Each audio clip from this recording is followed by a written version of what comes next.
Era uno de los principales asuntos que arrastraba el gobierno de Gandía desde la pasada legislatura, y ayer se ponía el punto y final a una reivindicación histórica, el regreso de la ciudad como representante de pleno derecho a la Mancomunitat de Municipios de la Safor. Un acto que escenificaba la conclusión de un largo proceso, que se iniciaba en 2013 con la salida de Gandía del ente comarcal, con los únicos votos del entonces gobierno con mayoría absoluta del Partido Popular.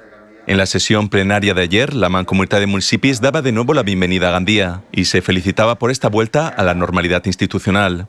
La alcaldesa de Gandía, Diana Morán, tachaba de gran error aquel abandono de la Mancomunitat, al tiempo que insistía en la necesidad de formar parte de un ente que lo único que hace es ayudar a solventar los problemas de la ciudadanía. Per tant, en aquella eixida de la Mancomunitat se van cometre dos errors. Un error de forma, ho ha dit la justícia, però també un error de fons. Gandía no havia d'haver eixit mai de la Mancomunitat. Avui venim a reparar aquest error històric, venim amb humilitat, venim amb energies renovades per a convertir la Mancomunitat en aquest ens que ajude i que estiga del costat de la ciutadania solventant els seus problemes en companyia de la resta de poblacions de la comarca. La sort d'uns és la sort de la resta.